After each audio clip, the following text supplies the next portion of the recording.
Julian Assange fue arrestado en la Embajada de Ecuador en Londres.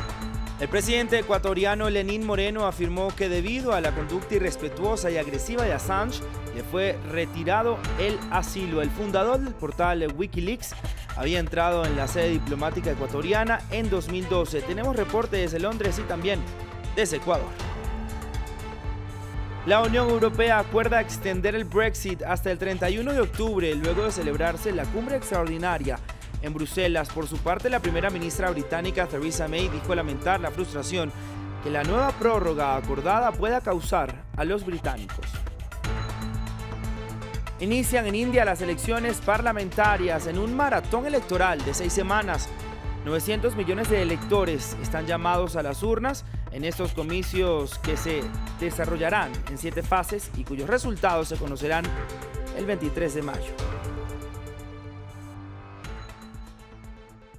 Muy buenos días, gracias por continuar con nosotros en France 24, soy Raúl Blanco. Un gusto saludarlos, comenzamos este informativo. El fundador del portal Wikileaks, el australiano Julian Assange, fue arrestado por la policía británica en la Embajada de Ecuador en Londres, donde permaneció asilado desde 2012. El presidente ecuatoriano Lenín Moreno aseguró a través de un video publicado en su cuenta de Twitter que retiraba el asilo político a Assange, por lo que calificó como una conducta irrespetuosa y agresiva. Sin embargo, pidió que no sea extraditado a un país donde podría enfrentar la pena de muerte.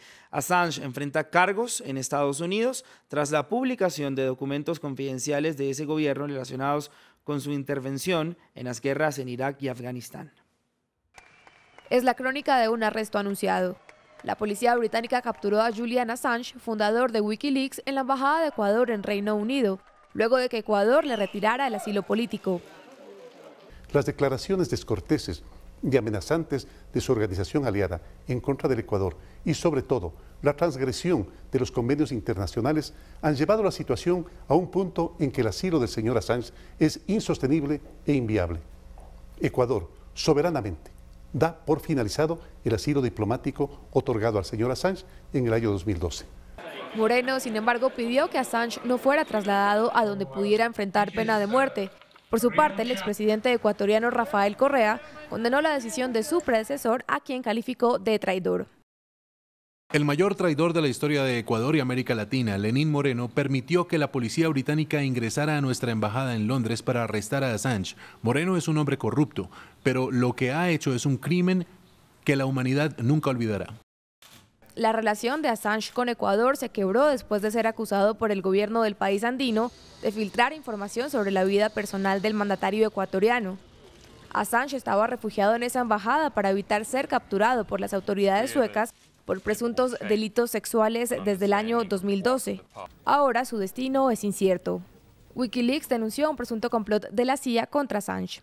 Este hombre es un hijo, un padre, un hermano, ha ganado docenas de premios de periodismo y cada año desde 2010 ha sido nominado para el Premio Nobel de Paz. Poderosos actores como la CIA están comprometidos en un esfuerzo sofisticado para deshumanizarlo, deslegitimarlo y encarcelarlo. El secretario de Estado para las Relaciones Exteriores del Reino Unido, Jeremy Hunt, aseguró que Assange no es un héroe y que su futuro se decidirá en las Cortes británicas. Para ampliar esa información, saludo en este momento a nuestra corresponsal en Londres, Luisa Pulido, desde la Embajada de Ecuador. Luisa, muy buenos días. ¿Qué está pasando en las afueras de la Embajada? Hay mucha tensión. Los seguidores de Julian Assange hoy no son muchos. Recordemos que en estos 7 años, casi 7 años, se han aglomerado los seguidores del señor Julian Assange aquí en las afueras de la Embajada de Ecuador en Londres. Se han reunido en este momento en la puerta de la embajada. Son cerca de 30 personas que cada vez que alguna persona sale de la embajada gritan básicamente traidor. Ha habido una suerte de enfrentamiento. Cada vez, como les digo, que intenta salir alguien de la embajada, se da este tipo de enfrentamiento. Han tenido que intervenir las autoridades de Ecuador. Pero siguen ahí apresados, como ustedes pueden ver a mis espaldas, siguen ahí reunidos. Entre tanto, hay que recordar que el señor Julian Assange es ciudadano ecuatoriano y se confirma entonces por parte del gobierno británico que se dieron esas conversaciones de alto nivel para encontrar una salida política a este caso. Ahora, Luisa, según reportes de la policía británica, sí existe un pedido de extradición de Estados Unidos. ¿Qué sigue para Julian Assange? ¿Podría generarse la extradición pese a que el presidente Moreno afirmó que pidió a Reino Unido que no sea extraditado a un país donde exista la pena de muerte? Claro, esa posibilidad está sobre la mesa. No se tenía claridad sobre si finalmente había o no esa orden de extradición por parte de los Estados Unidos, pero se ha confirmado esta mañana que sí. Entonces, lo que sigue ahora, el señor Julian Assange completa unas horas en poder de la policía británica. No hay claridad exactamente en qué parte está. Se sabe que está en el centro de Londres y será presentado a la justicia británica lo más pronto posible, es lo que ha dicho la policía sin entregar más detalles. Así que empezará ese proceso judicial. Hemos hablado con personas allegadas a Julian Assange que han dicho que el único camino que tienen ahora es solicitar entonces que se frene la extradición de Julian Assange a los Estados Unidos, que ha sido el gran temor que ha tenido el fundador de Wikileaks desde que se asiló aquí en la Embajada de Ecuador en Londres.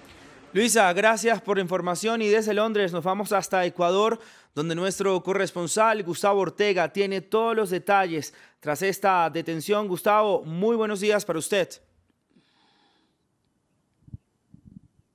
Sí, muy buenos días. La información en Ecuador contrasta con lo que sucede en este momento en Londres. Aquí, hace algunos minutos, el canciller del Ecuador había pronunciado, específicamente la Cancillería emitió un comunicado donde dice que a pedido del gobierno ecuatoriano no existe un pedido de extradición para el señor Julian Assange. De igual forma, luego de que el presidente de la República, Lenín Moreno, anunciara el levantamiento de este asilo diplomático, la Cancillería se adelantó también en indicar que por el momento no existe una solicitud de extradición del señor Julian Assange. Inclusive ha pedido por escrito que existan las garantías para que este señor Julian Assange no se mantenga en riesgo su vida. De igual forma, ha dicho que ha recibido una carta donde el gobierno británico asegura que no será extraditado y debe garantizar así su vida, por el cual cualquier condición debe, en este caso, prevalecer la vida de Julian Assange. Todo sucede en medio de una investigación también que se realiza por la filtración de información íntima de la vida del presidente de la República y supuestos casos de corrupción en contra del entorno familiar del presidente de la República. Gustavo, gracias por la información. Muy buenos días para usted. Era Gustavo Ortega, corresponsal de France 24 en Quito, la capital ecuatoriana. Tensión política en Sudán. Se confirmó el arresto del presidente Omar al-Bashir tras semanas de protestas que exigían su renuncia. A través de un anuncio en televisión nacional, el Ministerio de Defensa declaró el estado de emergencia para los próximos 3 meses. Además, anunció la confirmación de un consejo militar que dirigirá al país durante un periodo de transición que debería durar 2 años. Al finalizar dicho periodo, se convocarían a elecciones presidenciales. Además, también se habló de una suspensión de la Constitución y el cierre del espacio aéreo en el país y los aeropuertos. En Bélgica, unas largas horas de negociación concluyeron en una nueva prórroga de la salida del Reino Unido de la Unión Europea. La nueva fecha se fijó para el 31 de octubre, pero la primera ministra británica, Theresa May, aún mantiene las esperanzas de concretar el divorcio antes de las elecciones del Parlamento Europeo, pues en caso contrario, su país tendrá que organizar estos comicios, aunque carezca de fundamento para hacerlo. Informe de Tristan Usianowski. Unas intensas discusiones para finalmente concluir una nueva fecha de divorcio.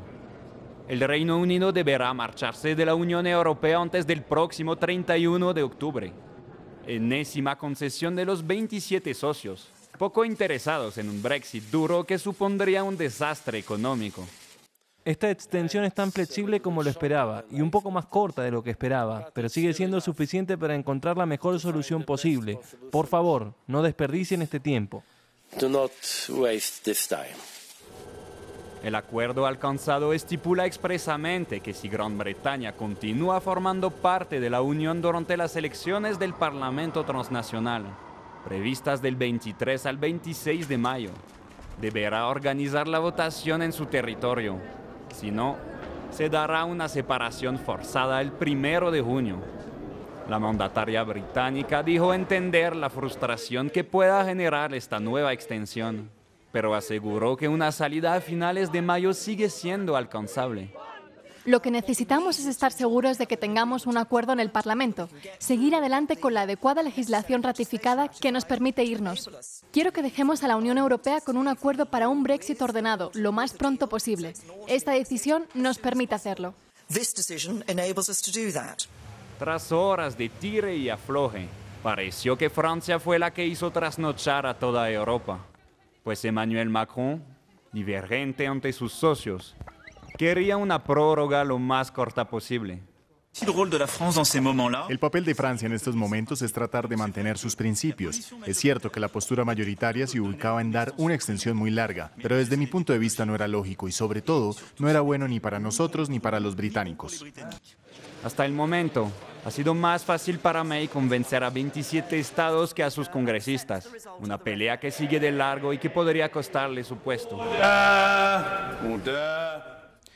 Más noticias aquí en France 24. En lo que aparenta ser una respuesta a Donald Trump, el presidente de Colombia, Iván Duque, aseguró que en la lucha contra el narcotráfico su gobierno le rinde cuentas al pueblo de su país. Esto después de que el inquilino de la Casa Blanca criticara el aumento de la llegada de drogas a la Unión Americana desde que Duque asumió la presidencia. El presidente de Venezuela, Nicolás Maduro, anunció un acuerdo con la Cruz Roja para el ingreso de ayuda humanitaria a su país. Según Maduro, la ayuda será respetando la soberanía de la nación y sin politización de ningún tipo, cumpliendo los protocolos de seguridad extrema. La esposa del expresidente de la alianza Renault-Nissan, Carlos Ghosn, declaró ante la Fiscalía nipona sobre las últimas acusaciones que llevaron a la nueva detención de su marido. La Fiscalía cree que el ejecutivo de Nissan, Carlos Ghosn, desvió fondos de la multinacional hacia una empresa a nombre de su mujer.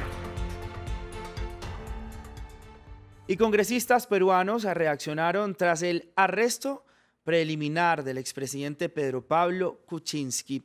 Según los congresistas desde su bancada, el exmandatario se enfrenta a una situación de abuso donde la ley se usa para fines perversos. Kuczynski fue detenido a pedido de los fiscales que investigan el escándalo de corrupción de la brasileña Odebrecht. Como partido político, contigo y como bancada, solo queremos pedir una cosa: el inmediato pronunciamiento del Premier, el señor Salvador de Solari, y del Ministro de Justicia, y que nos digan de manera explícita si esto es legal o no es legal, si es un abuso o no es un abuso. Este jueves comenzaron las elecciones legislativas en India, en lo que será un ejercicio democrático de inmensas proporciones. Cerca de 900 millones de personas están llamadas a las urnas en unos comicios que se realizarán en 7 etapas. En esta primera votarán unas 130 millones de personas, casi 70 distritos electorales en todo el país.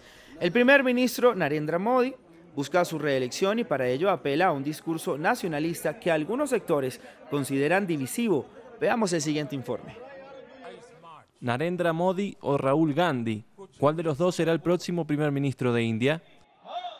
Tras 5 años en el poder, él ha sabido imponerse como el hombre fuerte del país. Hijo de un simple vendedor de té, Narendra Modi se presenta como el representante del pueblo. Carismático, omnipresente en la escena política, a los 68 años se ha convertido en uno de los dirigentes más poderosos, pero también en uno de los que más polariza el país. Él promete hacer de India una de las grandes potencias del planeta, pero su discurso nacionalista, en el que aboga por la supremacía hindú, amenaza el equilibrio del país. Divide tanto que estas elecciones se convirtieron en un referendo sobre su figura. Su voto debe ir primero al país, debe ser para que el país y el gobierno sean más fuertes. Frente a él, Rahul Gandhi, hijo, nieto y bisnieto de primeros ministros indios, a sus 48 años, el heredero célebre de la dinastía Nehru Gandhi desafía a los nacionalistas hindúes. El eje principal de su programa es la lucha contra la corrupción y la pobreza. Para eso, promete establecer un ingreso mínimo garantizado que beneficiaría a 50 millones de hogares. Modi hace perder tiempo al país. Dejamos pasar 5 años, entonces no podemos perdonar más. Hasta que este informativo de France 24 continúe con nosotros.